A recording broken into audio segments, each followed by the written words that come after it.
दानी बनो, दानी बनो, वरदानी बनो, दानी बनो, वरदानी बनो, दानी बनो, वरदानी बनो। हम सभी इस ईश्वरीय विश्वविद्यालय के ईश्वरीय विद्यार्थी हैं। विद्यार्थी माना ही पढ़ाई के साथ प्यार, और इस ईश्वरीय विश्वविद्यालय में हम विशेष 4 सब्जेक्ट्स पढ़ते हैं रोज: ज्ञान, योग, धारणा और सेवा। हर एक सब्जेक्ट का अपना अपना महत्व है। जब हम चारों सब्जेक्ट की बैलेंस रखते हैं तभी ही हमारा जो लक्ष्य है कि नर से नारायण बने और नारी से लक्ष्मी बने, यानी संपूर्ण परफेक्ट ह्यूमन बीइंग बने, वो लक्ष्य को हम प्राप्त कर सकते हैं। इसलिए इस विद्यार्थी जीवन में हमको हर एक सब्जेक्ट के तरफ विशेष ध्यान देना ज़रूरी है। आज हम आपको सेवा के विषय पर, सेवा का विशेष महत्व क्या है और उसमें भी मनसा सेवा का इस ईश्वरीय जीवन में क्या महत्व है, उसके बारे में कुछ एक बातें सुनाना चाहती हूँ।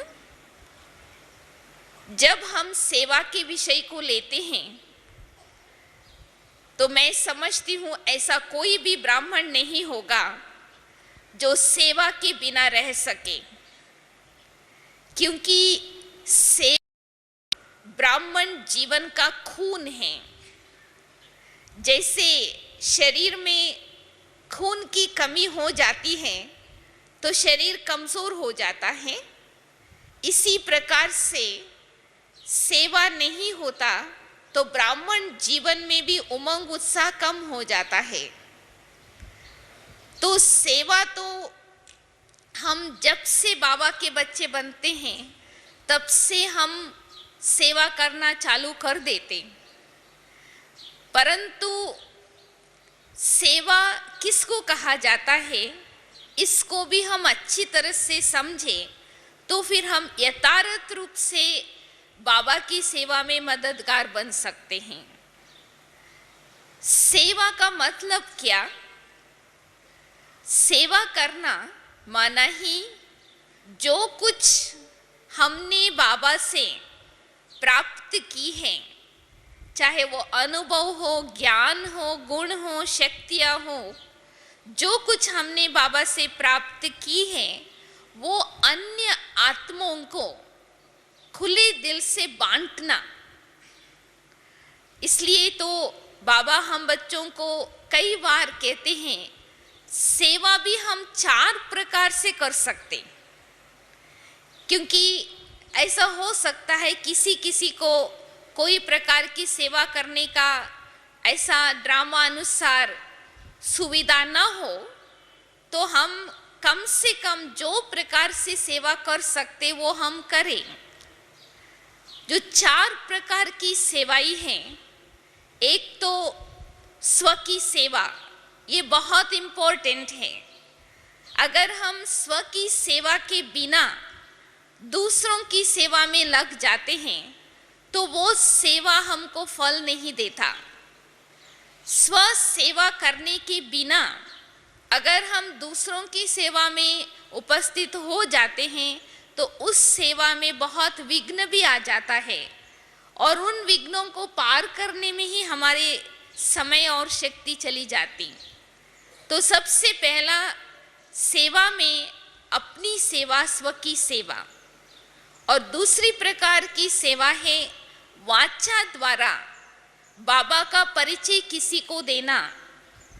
अपने वचन द्वारा किसी आत्माओं को हिम्मत दिलाना, किसी आत्माओं को उमंग उत्साह भरना, किसी आत्माओं के अंदर शक्ति भरना, मुख द्वारा वचन द्वारा जहाँ तक हो सके हम उस प्रकार से सेवा कर सकते हैं। और तीसरी प्रकार से सेवा है यज्ञ की सेवा। ये बहुत ज़रूरी है। क्यों?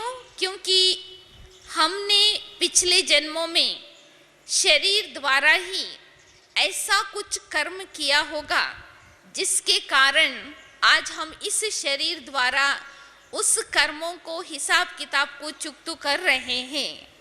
अगर हम इस शरीर द्वारा जितना हो सके उतना यज्ञ की सेवा करते हैं, हड्डी हड्डी हम इस शरीर द्वारा यज्ञ की सेवा में उपस्थित रहते हैं, तो हमारी कर्मेंद्रिया पवित्र बन जाती और यज्ञ की सेवा का भी मार्क्स हमारी जमा हो जाती है। और चौथी प्रकार की सेवा है मनसा सेवा। तो आज हम विशेष मनसा सेवा के विस्तार में जाएंगे, क्योंकि कई बार ऐसा हो सकता है किसी की तबीयत ऐसा नहीं है जो जगह जगह जाकर के बाबा का संदेश दे सके, किसी में शरीर की ताकत नहीं है जो यज्ञ की सेवा हड्डी हड्डी कर सके, परंतु कोई कैसे भी हो मनसा सेवा सभी कर सकते। भले पलंग पर लेटे हुए उसी समय भी हम अपनी मनसा द्वारा सेवा में निमित्त बन सकते। तो मनसा सेवा किसको कहा जाता है? मनसा सेवा माना ही हमारा मन दूसरों की मन की सेवा करे। यानी मनसा सेवा माना संकल्प जो हमारी मन में उत्पन्न हो, वो संकल्प ही दूसरों के मन तक पहुँचे और उन आत्माओं के मन को परमात्मा में लगाने का या परमात्मा के साथ जोड़ने में मदद करे। तो इसके लिए मनसा सेवा करने के लिए पहले हम अपनी मन की सेवा करें। जो अपने मन की ही सेवा करना नहीं जानते, वो दूसरों के मन की क्या सेवा कर सकते? तो इसके लिए आज हम आपको मनसा सेवा करने की 7 तरीके बताएंगे और उसके लिए जो 7 बातें चाहिए, मनसा सेवा करने के लिए जो 7 प्रकार की हमको अभ्यास चाहिए, वो भी हम आपको सुनाते हैं, ताकि आप इस बारी यहाँ से जाएंगे तो ये भी एक नई विधि सीख करके जाए, ताकि हम अपने को ऐसा लगे कि हम सदैव सेवा पर उपस्थित हैं। चाहे मुख से कुछ भी नहीं बोल रहे हैं तो भी हम सेवा कर रहे हैं। तो सबसे पहले तो हम अपनी मन की सेवा करने के लिए हम अपने मन में अपने मन को अपना मित्र बनाएं। जो अपने मन को अपने आप का मित्र बनाना जानते, वही मन से अपनी मन की भी सेवा करते और दूसरों के मन तक भी उनकी संकल्पों की जो वाइब्रेशन है वो पहुंच सकता है। मन से सेवा करना माना ही जैसे हम मुख द्वारा कुछ शब्दों में बाबा का परिचय किसी को देख करके उनको परमात्मा के समीप लाते हैं, उसी प्रकार से हम संकल्पों की भाषा द्वारा, भावनाओं की भाषा द्वारा, नयनों की भाषा द्वारा हम दूसरी आत्माओं को ऐसे बाबा का परिचय दे, वो आत्मा हमको बिना देखे अपने आप को परमात्मा के समीप, परमात्मा से सहयोग, परमात्मा से शक्ति प्राप्त करने का अनुभव करें। क्योंकि हम जानते हैं विश्व कितना बड़ा है और हम सारे विश्व में शरीर के द्वारा पहुंच करके एक एक आत्मा को वचन द्वारा, शब्दों द्वारा संदेश सुना करके तो सेवा नहीं कर सकते। तो एक स्थान पर बैठ करके अपनी मन की शक्ति के द्वारा, संकल्पों की शक्ति के द्वारा ऐसी हम सेवा करें जो सारे विश्व की आत्माओं को बाबा का संदेश मिल जाए। क्योंकि बार बार बाबा हम बच्चों को यही इशारा देता है कि सारी दुनिया के अंदर आत्माएं शांति की खोज में हैं, सच्ची खुशी की खोज में हैं, सच्चा प्यार ढूंढ रहे हैं। जो चीज दुनिया में लोग ढूंढ रहे हैं, चाहना रखते हैं, वही चीज हमारे पास बहुत है ना। हमको बाबा ने ये सब खजाने अखुट दिया है, बहुत दिया है। तो जब हम जानते हैं कि हमारे पास वो चीज है जिस चीज के लिए लोग चाहना रखते हैं, मांग रहे हैं, तो क्यों नहीं दें। तो इसलिए अगर हम शरीर द्वारा नहीं पहुंच सकते तो अपनी संकल्प द्वारा ही पहुंचें। तो मनसा से सेवा करने के लिए सबसे पहले हमारे साथ, हमारे पास 6 बातें होनी चाहिए। अगर ये 6 बातों की धारणा हमारे अंदर है तो फिर हमारे द्वारा, हमारे मन के द्वारा, संकल्पों के द्वारा सेवा होती रहेंगी। मुख से कुछ बोलने की जरूरत नहीं। तो सबसे पहले कौन सी शक्ति हमको चाहिए जिस शक्ति के आधार से हम मनसा द्वारा सेवा कर सकते, वो है शांति की शक्ति, साइलेंस पावर। क्योंकि साइलेंस ऐसी भाषा है जिसका कोई बैरियर नहीं है। वो लेजर जैसे लाइट की रेस जहाँ के कहाँ से कहाँ पहुँच जाते, ऐसे संकल्प की शक्ति, शांति की शक्ति द्वारा हम वो सेवा कर सकते। तो इसलिए हमको मनसा सेवा करने के लिए अपने अंदर साइलेंस पावर, शांति की शक्ति को जमा करना है। और शांति की शक्ति 3 चीजों से बनी हुई है। एक है शुद्ध संकल्प, प्योर थॉट्स, और दूसरा प्योर फीलिंग्स, शुद्ध भावना, और तीसरा नयनों की भाषा। तो जितना जितना हम शुद्ध संकल्प अपने मन में चलाएंगे, उतना उतना हमारे अंदर शांति की शक्ति जमा होंगी। और जब हमारे अंदर शांति की शक्ति जमा हो जाती तो हम एक शांति दूत बन करके, शांति के अवतार बन करके, शांति के चुंबक के मार्फिक एक स्थान पर बैठ करके हम वो शांति की किरणाएं फैला सकते हैं। तो इसलिए हमको जितना हो सके कम बोलना है, क्योंकि हमारी बोल में जितना बचत होगा उतनी हमारी मन की शक्ति बढ़ती जाएंगी। तभी तो बाबा ने कुछ साल पहले ये स्लोगन दिया था, कम बोलो और मीठा बोलो और धीरे बोलो। क्योंकि जितना हमारे शब्दों में इकोनॉमी होता है, बचत होती, उतना संकल्प की शक्ति बढ़ती है। तो मनसा सेवा करने के लिए सबसे पहली बात जरूरी है शांति की शक्ति, साइलेंस पावर अपने अंदर जमा करें। और दूसरा, हमको अंतर्मुखता की अवस्था भी हमको बहुत ज़रूरी है। अभी कुछ दिनों से साकार मुरली में हम सुनते आए कि अंतर्मुखता बाबा की याद में रहने में कितना मदद करती।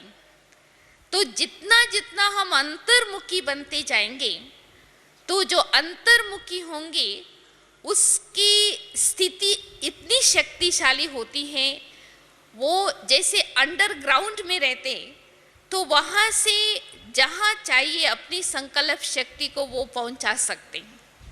तो दूसरी बात मनसा सेवा के लिए जरूरी है अंतर्मुक्ति, अंतर्मुक्ता की स्थिति। और तीसरी बात है, जैसे इस सीजन की मुरलियों में भी बाबा ने कहा था, एकाग्रता की शक्ति। क्योंकि जब तक हमारी संकल्प में एकाग्रता नहीं, तब तक वो शक्ति, संकल्प की शक्ति नहीं बनती। क्यों हम कहते हैं मनसा शक्ति, मनसा सेवा वाचा से भी ज्यादा शक्तिशाली है? क्योंकि सूक्ष्म चीज जल्दी काम करता है, वाचा मोटी चीज है, संकल्प सूक्ष्म है। तो इसलिए हमको विशेष ये पुरुषार्थ करना चाहिए, जब भी हम योग में बैठते हैं या कोई भी काम करते हैं, एकाग्र चित्त होकर के करें। एकाग्रता भी दो प्रकार की होती है, एक तो कर्म करते हुए एकाग्रता और दूसरा योग में एकाग्रता। तो जितना जितना हमारे अंदर एकाग्रता की शक्ति बढ़ती जाती है, उतना हमारी संकल्प हम जहाँ चाहे, जिस व्यक्ति के लिए, जिसके लिए हम भावना रखते हैं, उसको वो पहुंच सकता। और एकाग्रता की शक्ति से ऑटोमेटिकली हमारे अंदर एक रस स्थिति बन जाती है। तो तीसरी बात एकाग्रता, और चौथी बात है कि जैसे बाबा कहते हैं ना कि मनसा सेवा करना माना जैसे कि अपने पास वायरलेस सेट, जैसे आजकल मोबाइल फोन होता है, तो लोग जहाँ पर भी बैठ कर के किसी के साथ भी बात कर सकते, वो वायरलेस होता है ना।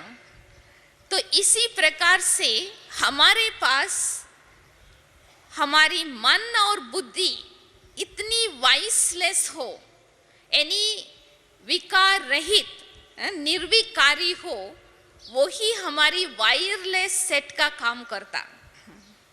कि जिसके पास ये वायरलेस सेट नहीं है, वो मनसा सेवा नहीं कर सकते। क्योंकि बाबा ने कई बार बताया है, आजकल जो हम साइंस के साधन जो देखते हैं, टेलीफोन है, ईमेल है, फैक्स है, कुछ भी है, वो सब कुछ अंत में काम में नहीं आएगा। जो काम में आएगा वो हमारी मनसा की शक्ति, संकल्प की शक्ति, वो एकदम पवित्र चाहिए, एकदम निर्विकारी। तो मन और बुद्धि के अंदर कोई भी प्रकार का विकार न हो। अगर कोई भी हमारे मन में विकार है, तो वो हमारी संकल्प शक्ति काम नहीं करेगा। तो चौथी बात, मनसा सेवा के लिए हमारे पास ये वायरलेस सेट रखना, यानी वाइसलेस स्थिति, निर्विकारी स्थिति अपना बना के रखना बहुत जरूरी है। और पांचवी बात है कि अपनी बुद्धि सदैव क्लियर रहे। क्योंकि हमको क्या चाहिए, अंतिम समय में जो बाबा इशारा देता है वो हम कैच कर सके। वो टचिंग अगर हम कैच नहीं कर सकते, तो फिर जो सेवा बाबा चाहते हैं हमारे से, वो हम नहीं कर सकते। सो टचिंग और कैचिंग पावर के लिए हमको चाहिए बुद्धि की लाइन क्लियर, एकदम क्लियर, उसमें कोई भी प्रकार की हलचल ना हो। तो जितना जितना हम बुद्धि को स्वच्छ रखते हैं, साफ रखते हैं, ऐसी बुद्धि में बाबा की टचिंग भी कैच कर सकते, और उसी प्रकार से उस सेवा में हम बाबा के मददगार बन सकते हैं। तो लाइन क्लियर भी चाहिए, वायरलेस सेट भी चाहिए। और दूसरी बात, विशेष हमको क्या मदद करेगा, शुद्ध संकल्पों की स्टॉक जमा हो। यानी हमारे अंदर शुद्ध संकल्पों की स्टॉक इतना जमा हो, जो हम जितना दान शक्ति द्वारा देते जाएंगे, संकल्पों द्वारा, हमारी स्टॉक कभी खत्म ना हो। ऑफ कोर्स हम जानते हैं शुद्ध संकल्पों की स्टॉक कौन जमा कर सकते, जो कभी व्यर्थ संकल्प और नेगेटिव संकल्प ना करे। कभी कभी हम देखते हैं ना, कई लोग बहुत खुश होते हैं, आज हम 1 घंटा योग में बैठे थे, बहुत आनंद आया, बहुत अच्छा अनुभव हुआ, फिर बाकी सारा दिन 23 घंटा जो है उसमें व्यर्थ संकल्प और विकल्पों में गवा दिया। तो यानी आपने जमा 1 घंटा किया, खर्च जितना जमा किया है उससे ज्यादा ही खर्च कर लिया, तो जमा हुआ कुछ भी नहीं जमा है। तो फिर अगर हमको ही शक्ति चाहिए तो फिर हम किसी को, दूसरों को कैसे दे सकते? इसलिए हमारी मनसा इतनी शक्तिशाली हो, हमारी मन ही दूसरों की मन की सेवा करे। तो वो प्रयोग हमको करना चाहिए। अपने जो साथ रहते हैं ना, अंग संग रहते हैं, उनके साथ हमारी मनसा का प्रयोग, उनके प्रति अगर हम शुभ भावना रखते हैं, शुभ कामना रखते हैं, उसको कहाँ तक पहुंच रहा है। अगर हमारी निस्वार्थ भाव है तो डेफिनेटली उसको पहुंचना चाहिए।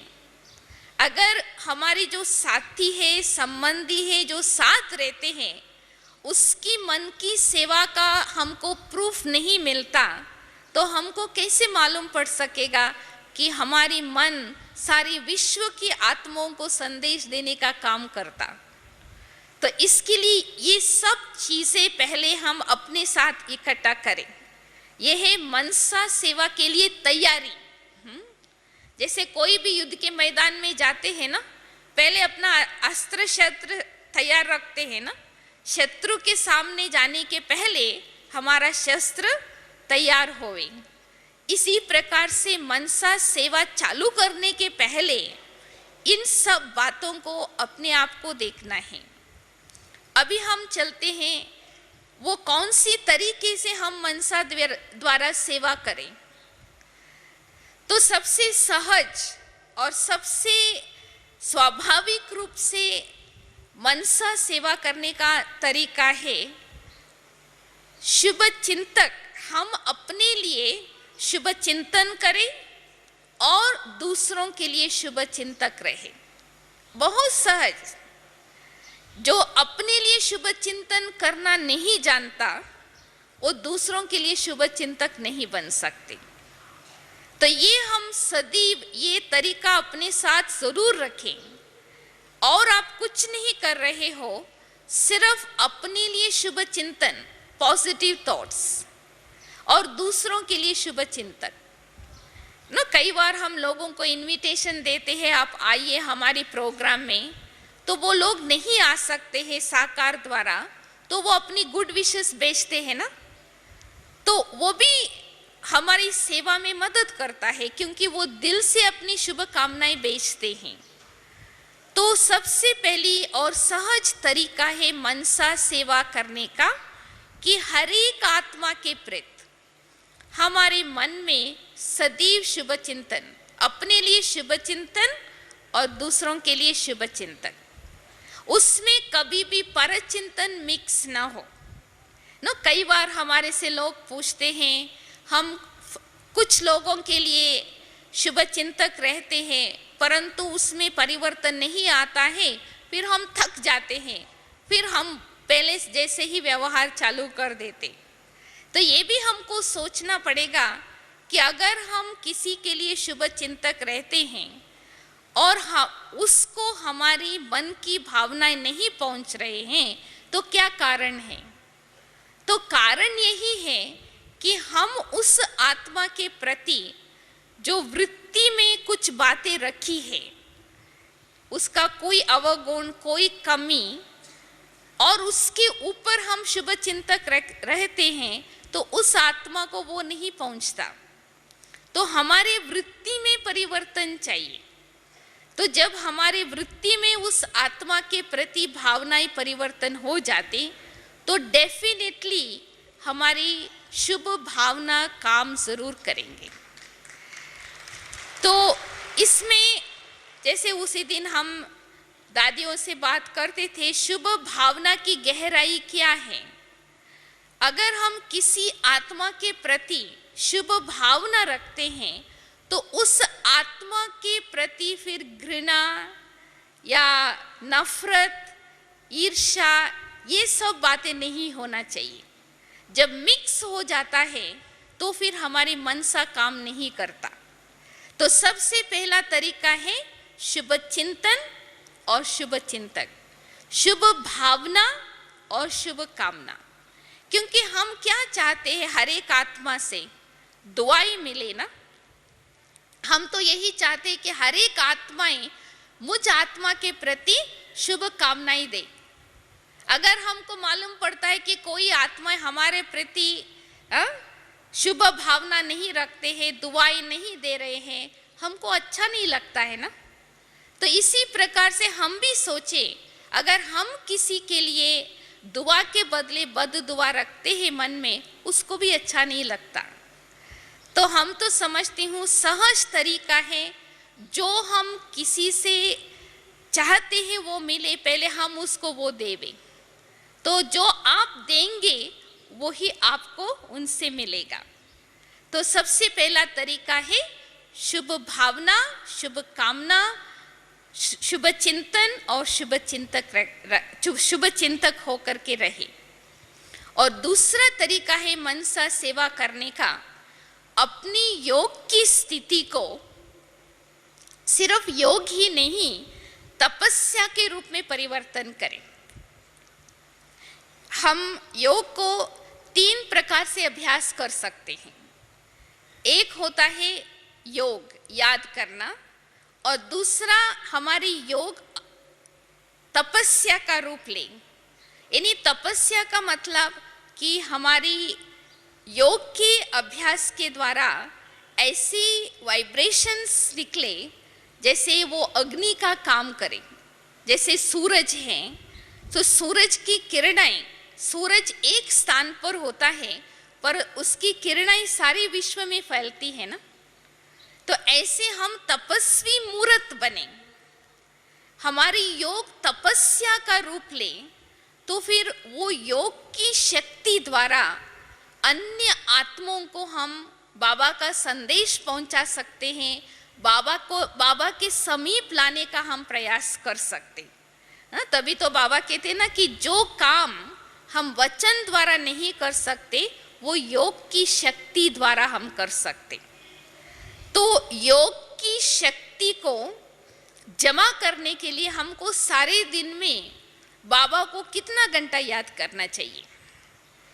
वैसे तो बाबा हर मुरली में कहते हैं कम से कम 8 घंटा याद करो, क्योंकि जब हमारी याद 8 घंटे का चार्ट होगा तो वो योग शक्ति का रूप धारण करेंगे।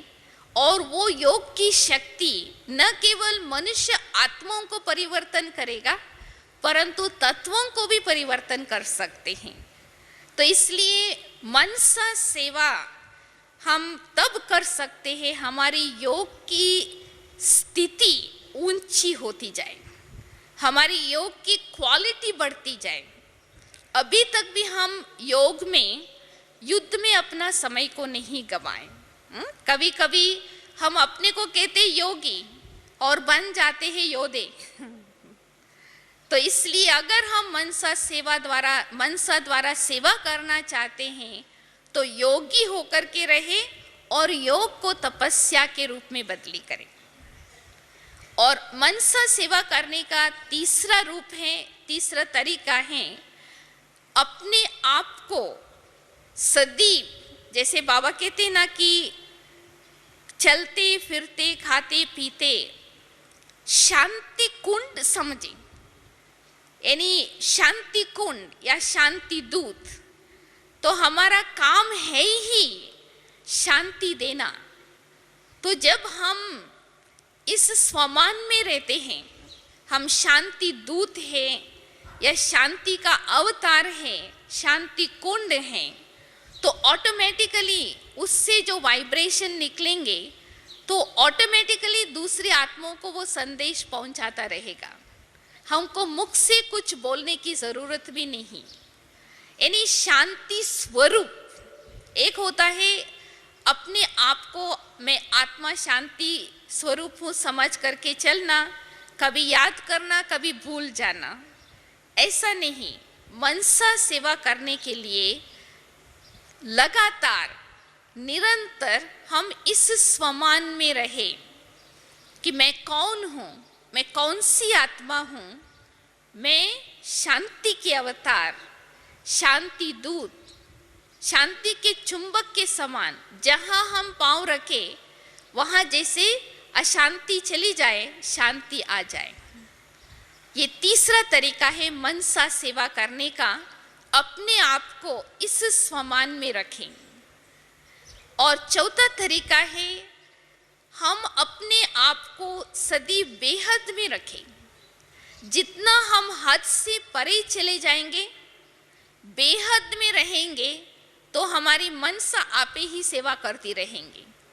जैसे सूरज को कभी सोचना नहीं पड़ता है कि मैं रोशनी दूं या नहीं, कहाँ रोशनी दूं और कितना दूं। रोज सवेरे सूरज आता है, रोशनी अपना काम करते रहते। तो अगर हमको विश्व को अपनी मनसा द्वारा सेवा करनी है, तो बेहद की स्थिति, बेहद की स्मृति, बेहद की वृत्ति, यानी जैसे सर्व आत्माएं परमात्मा की संतान हैं, ऐसे सभी आत्माएं मेरे भाई बहन हैं। तो जो मुझे मिला है बाबा से वर्षे के रूप में, ये भावना कि मेरे सब भाइयों को मिल जाए, मेरे सब भाई बहनों को ये वर्षा मिल जाए, वो भी इसके अधिकारी बने। तो जब हमारे अंदर ये शुभ भावना, बेहद की भावनाएं उत्पन्न होती हैं, उसी समय जिन आत्माओं को वो जरूरत है वो बाबा से प्राप्त हो जाती। क्योंकि संगम युग में हम सबको बाबा से एक विशेष वरदान मिला हुआ है। वो वरदान है प्रत्यक्ष फल प्राप्त करने का। हमको कोई भविष्य की फल के इंतजार में नहीं रहना है। अभी अगर हम सच्ची दिल से सेवा करते हैं, उसका प्रत्यक्ष फल अभी अभी प्राप्त हो जाता। तो मनसा सेवा का भी हम प्रत्यक्ष फल प्राप्त कर सकते। तो अगर हम सच्ची दिल से बेहद में अपने बुद्धि को रखते हैं और सारी विश्व हमारा परिवार है और वो विश्व हमारे आंखों के सामने सदैव रहता, तो ऑटोमेटिकली हमारी जो वाइब्रेशंस बेहद की वृत्ति द्वारा फैलता है, वो दूर दूर तक चली जाती है। और जिन आत्माओं को बाबा से वो लेना है, वो बाबा से वो प्राप्त कर लेते। तो मनसा द्वारा सेवा करने का ये एक तरीका है बेहद में रहना। जब तक हम हद में फंसे हुए हैं, तब तक हम बेहद विश्व की सेवा नहीं कर सकते। और सबसे बड़ी बात, मनसा सेवा करने के लिए हमारे अंदर कौन सा गुण चाहिए? जब तक वो गुण जागृत नहीं हुआ है, तो हमको दाता बन करके दूसरी आत्माओं को निस्वार्थ होकर के देने की भावना उत्पन्न नहीं होता। वो है रहम, दया। हम सारे दिन में देखते रहते हैं, सुनते रहते हैं दुनिया की क्या हालत हो रही है। तो ऐसे देख करके भी हमारे अंदर अगर रहम, दया उत्पन्न नहीं होता, तो हम मनसा द्वारा जो हमने बाबा से प्राप्त किया है, उन आत्माओं को पहुंचा नहीं सकते। तो इसलिए बार बार बाप दादा की इशारा यही है कि आप मर्सीफुल बनो, रहम दिल बनो। अपने भाइयों को देख करके अपने अंदर वो रहम आए कि मेरे पास जो है वो हम दूसरों के साथ शेयर करें। तो जब तक हम दया स्वरूप मर्सीफुल नहीं बनते, तब तक हम मनसा द्वारा अनेक आत्माओं को अपना प्यार, अपना जो प्राप्ति बाबा से हुई है, वो हम नहीं करा सकते। तो इसके लिए सारे दिन के अंदर हम इस स्मृति को जागृत रहे कि हम दया स्वरूप आत्मा है, मेरा बाप दया का सागर है और बाबा ने हमारे ऊपर कितना कृपा की, दया की, तभी तो हम बाबा के बच्चे बने। तो ऐसे हमारे अंदर कंपैशन, मर्सी, दया, करुणा जागृत रूप में रहेगा तो वो ऑटोमेटिकली वाइब्रेशंस दूसरे आत्माओं तक पहुंच सकता है। और मनसा सेवा करने का और भी एक तरीका है, अगर हम और कुछ नहीं कर सकते हैं तो हमारे मन के अंदर सदैव किसी के लिए भी हिम्मत हारना या ना उम्मीद बनना किसी के लिए ऐसा ना हो।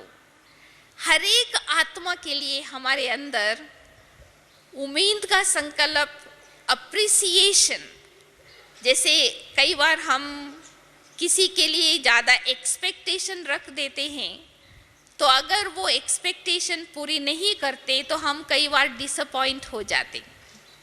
तो कभी भी हम ना अपने पुरुषार्थ से डिसअपॉइंट हो, ना दूसरों को देख करके हमारे अंदर वो निराशा आए, क्योंकि जब हमारे अंदर इस प्रकार से अनुभव होता है तो हम अपनी मनसा द्वारा दूसरों को वो दान नहीं दे सकते।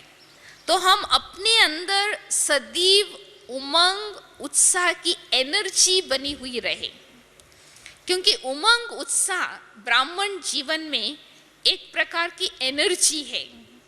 तो वो एनर्जी जब खत्म हो जाती तो हमको ही चाहिए। तो इसलिए इस सीजन में बाबा ने कई बार बताया है कि हम अपने आप को सदैव भरपूर महसूस करें, अपने अंदर सब शक्तियाँ, सब दैवी गुण, सब कुछ हमारे अंदर हम जमा करें तो फिर जो भी, जिसको भी जो चाहिए हम उस बेहद स्थिति में रहेंगे तो उसको वो प्राप्त हो जाएगा। क्योंकि सेवा भी मनसा द्वारा शक्तियों का दान, वाचा द्वारा गुणों का दान और कर्म द्वारा, वाचा द्वारा ज्ञान का दान और कर्म द्वारा गुणों का दान।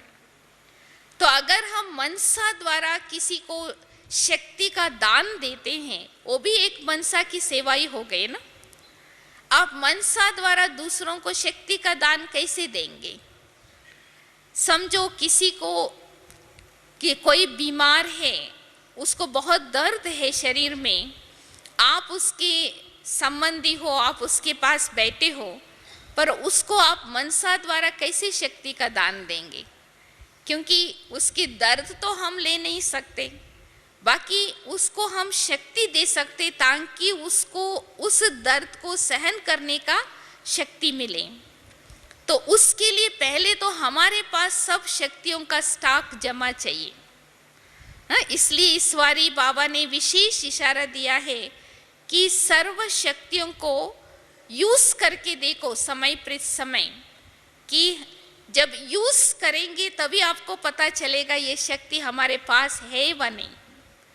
तो जिसके पास सर्व शक्तियों की स्टॉक इतना जमा है तो वो मनसा ऑटोमेटिकली उसकी मनसा सेवा करती रहेंगी। जिसको जिस शक्ति की ज़रूरत है उसी समय वो शक्ति उनको हम दे सकते नो। हमको याद है बाबा ने कहा था कहाँ पर भी कोई एक्सीडेंट हो जाता है या कोई ऐसा दुर्घटना घटती है तो सब पहुंच जाते हैं, पुलिस भी पहुंच जाते हैं, डॉक्टर्स भी पहुंच जाते हैं, एम्बुलेंस भी पहुंच जाते हैं, परंतु उसी समय हमारा फर्ज क्या कहता? हमको भी अपने मनसा द्वारा वहां पहुंचना चाहिए। यानी उसी समय भले दूसरे लोग बाहर की मैंने मेडिसिन दे सकते, खाना दे सकते, पानी दे सकते, परंतु उस आत्मा को मनसा की शक्ति का दान नहीं दे सकते। वो शक्ति का दान देने का काम हम बाबा के बच्चे ही कर सकते। तो इसलिए हमारे पास सर्व शक्तियों का स्टॉक जमा होनी चाहिए। एक शक्ति भी अगर कमी है तो हम उस सेवा में बाबा के साथ निमित्त नहीं बन सकते। तो मनसा सेवा करने का ये भी तरीका है, शक्ति शक्तियों का मनसा द्वारा अन्य आत्माओं को शक्तियों का दान देना, तो उससे प्रत्यक्ष फल क्या मिल जाएगा हम आत्मा को? ऐसी सेवा में जब हम निमित्त बनते तो हमारी मनसा आप ही शक्तिशाली होती जाएंगी। नो, मास्टर सर्वशक्तिवान बनने का सहज तरीका है कि हम मनसा द्वारा शक्तियों का दान देते जाए। जितना देते जाएंगे उतना हमको वो शक्ति हमारे अंदर पक्की होती जाएगी। तो हम अपने आप को कैसे चेक करके देखें कि हम शक्तिशाली आत्मा है या कमजोर? उसका मापदंड कौन सा है? क्योंकि वैसे तो कोई परिस्थिति नहीं होता है ना, तो हम घर में बैठ कर के ऐसे सोचते हैं, हाँ हम तो बहुत शक्तिशाली है, हमारे पास सहन शक्ति भी है, सामना करने की शक्ति सब कुछ है। पर जब हम फील्ड में जाते हैं, हमारे सामने कोई परिस्थिति आती है, उस समय हम कमजोर हो जाते, तो उसको शक्तिशाली कहेंगे? नहीं। तो शक्तिशाली की निशानी यही होंगी कि कोई भी परिस्थिति उसके सामने आए, अपनी स्थिति द्वारा परिस्थिति को परिवर्तन करेंगे। अगर हमारी स्थिति परिस्थिति को परिवर्तन करे तब मैं समझू मैं शक्तिशाली आत्मा हूं। अगर परिस्थिति हमारी स्थिति को हलचल में लाए तो कौन शक्तिशाली हुआ? परिस्थिति शक्तिशाली हो गई ना, हम कमजोर हो गए। तो इसलिए वास्तव में देखा जाए परिस्थिति बाहर से आती है और स्थिति अपनी है। तो अगर हम अपनी स्वस्थिति में रहेंगे और हमारी स्वस्थिति शक्तिशाली है तो परिस्थिति आएंगी और चली जाएंगी, हमको हिला नहीं सकते। तो ये मापदंड आप जरूर अपने साथ रखना ताकि आपको मालूम पड़े कि हम कितनी शक्तिशाली बनी हूँ। परिस्थिति तो दिन प्रतिदिन नए नए प्रकार से आते रहेंगे। कभी तत्वों से आएंगी, कभी ब्राह्मण आत्माओं से आएंगी, कभी अज्ञानी आत्माओं से आएंगी। कई प्रकार की परिस्थिति तो आएंगे, परंतु हम अपनी स्थिति को मजबूत बनाएं। और अपनी स्थिति को मजबूत बनाने का तरीका कौन सा है? बाबा की एक स्लोगन याद रखना, परिस्थिति में मजबूत रहने का तरीका यही है कि हमको मालूम है जो कुछ अब तक हुआ है वो अच्छा है, जो अभी हो रहा है वो बहुत अच्छा है, और जो कल होने वाला है और अच्छे से अच्छा, बुरा है नहीं तो हम हिले ही क्यों? हिलने की निशानी है क्वेश्चन मार्क, मजबूत रहने की निशानी है फुल स्टॉप।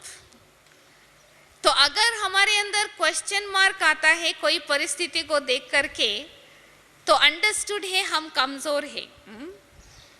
परंतु फुल स्टॉप है, हम जानते हैं सब में भलाई है, अच्छाई है, तो हम कभी हिलेंगे नहीं। तो इसलिए हमको याद आता है दादी गुलजार ने एक बार कहा था, जो परिस्थिति हमारे सामने आती है ना उसको भी अकल है। जितना परिस्थिति को अकल है उतना हमको नहीं है। कैसे? जो भी परिस्थिति हमारे सामने एक बार आती है ना, वो 5000 साल के बाद दोबारा आएंगे। कि परिस्थिति को भी अकल है उतना हमको नहीं है। इसका मतलब कि जो परिस्थिति आती है हमारे सामने, वो आज आई तो 5000 साल के बाद ही वो परिस्थिति आएंगी, ठीक है ना? पर हम क्या करते हैं, वो परिस्थिति को 5000 बार सारे दिन में रिपीट करते। तो कौन सेंसिबल हुआ? परिस्थिति ना। तो इसलिए हमको परिस्थिति से भी पाठ सीखना होता है। तो जो बात बीत गई वो दोबारा फिर हमारे मन में भी रिपीट ना हो, तभी हम कहेंगे हमारी मन शक्तिशाली है। तो तो इस प्रकार से अगर हम अपनी मन को तैयार करेंगे, मन की सेवा करेंगे, तो फिर हमारा मन दूसरों की सेवा आपे ही करता है। जब हम मनमना भाव की स्थिति में नहीं रहते हैं, जब हम अपनी मन को अपना मित्र बना करके नहीं रखते, तो फिर हम दूसरों के मन की सेवा करने में मुश्किल समझते हैं। तो मैं समझती हूँ इस बार आप सभी भी ये तरीके सीख करके उसमें एक्सपर्ट हो करके जाएंगे, तो अपने अपने स्थान पर, एक स्थान पर रह करके लाइट हाउस और माइट हाउस बन करके सूर्य की तरह चारों तरफ प्रकाश की शक्ति की किरणें फैलाते रहेंगे, तो हम जल्दी ही सारे विश्व की आत्माओं को बाबा का संदेश सब प्रकार की सेवाओं द्वारा पहुंचाने का कष्ट कर सकते हैं। ओम शांति।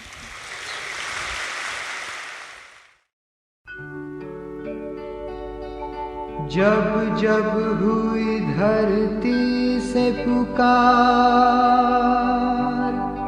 शिव शक्ति बनी विश्व आधार, युवा में शक्ति भर कर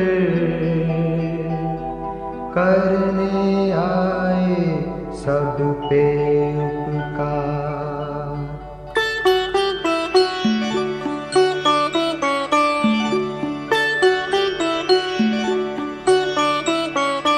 जगमग करती एक ज्योति परम धाम से आई, जगमग करती एक ज्योति परम धाम से आई।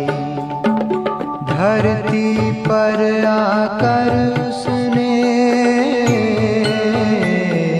धरती पर आकर उसने हर एक ज्योति जगाई, जगमग करती एक ज्योति परम धाम से आई।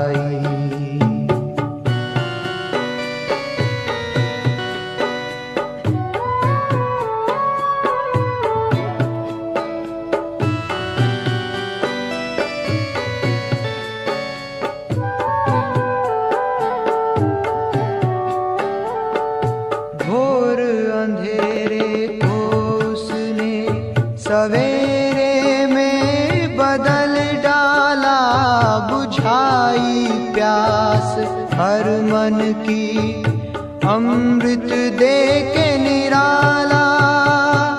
घोर अंधेरे को उसने सवेरे में बदल डाला, बुझाई प्यास हर मन की, अमृत दे के निराला।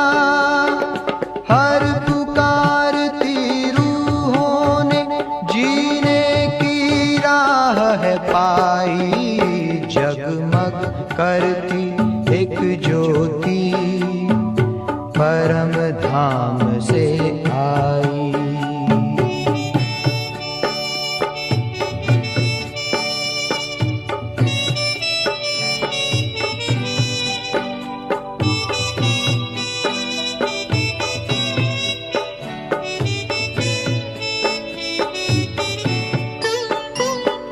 संगम युग में आकर उसने सबको गम से दूर किया, भस्म किया विकारों को, ज्ञान से भरपूर किया।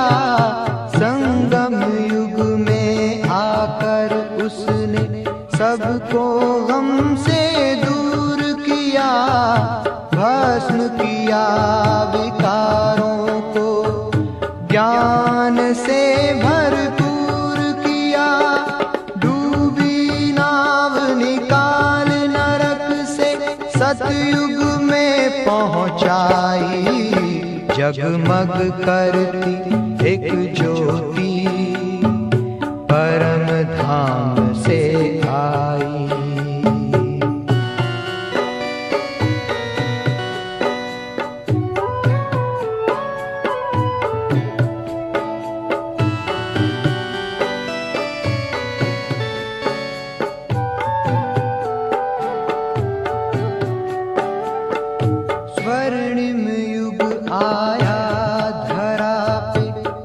जन ने किया श्रृंगार, महक उठा गुणों का गुलशन, चारों ओर छाई बहार। स्वर्णिम युग आया धरा पे, जन जन ने किया श्रृंगार, महक उठा गुणों का गुलशन, चारों ओर छाई बहार।